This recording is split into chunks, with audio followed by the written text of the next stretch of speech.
Designport. It's Annette from Savvy and Grace. Welcome to my 1776 home. Come on in.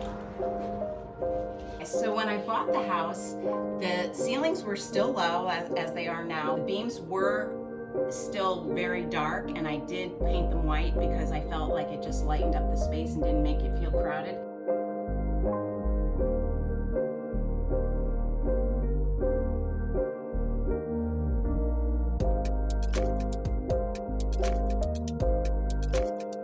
This mantle came out of a 1700s home in Lebanon, Connecticut. The floors are original.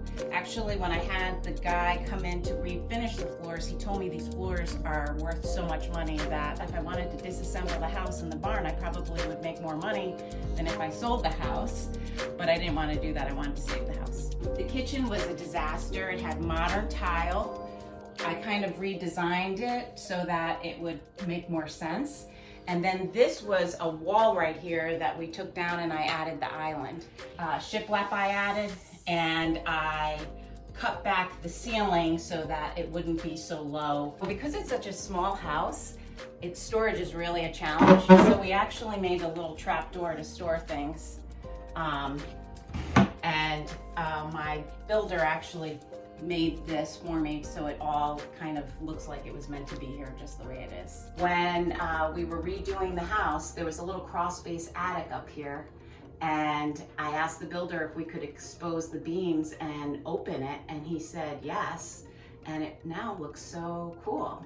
Plus they had put modern tile in here as well, so we took out the tile and continued the brick to make it more authentic, and we followed it all the way up the wall. Come on upstairs.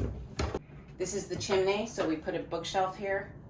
This was the closet, and I converted it into a master bath. And I actually did an ode to the house being 1776. If you come in and look at the shower, you'll see I did a mosaic tile to give respect to the year of the house. This was not here. I put this bird here, and I'm going to tell you why. It's a little sparrow. When I opened up Savvy and Grace, I felt overwhelmed. Downtown was struggling, and business was really a struggle, and I was really questioning what I did. And then a little sparrow flew into the store, and I was like, what the heck? And I took a broom and I swished the sparrow out of the store. And when it was a beautiful day, the door was open, and when I looked, he was sitting perched looking at me with his feathers all like this, like he was gonna fly in again. And I'm like, no, you're not. And it was the weirdest thing. And then this woman came in and she said, that's a sign.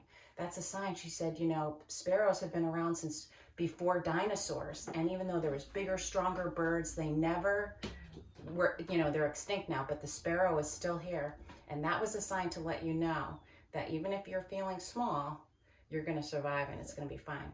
And then when I did this house and we were doing all this stuff, I thought, oh my God, I took on more than I can chew. This is way too much. I came in here when they were doing work, and lo and behold, there was a sparrow in here. And I said, the sparrow's here to tell me it's gonna be fine. Well, thank you so much for coming by Designport. I really appreciate you checking out my little 1776 house. And I hope you come by to Savvy and Grace on Main Street. The ceilings are kind of similar. You'll feel that building was built in the 1800s. So we have a lot of local Westport stuff there as well. And I would love to see you there too.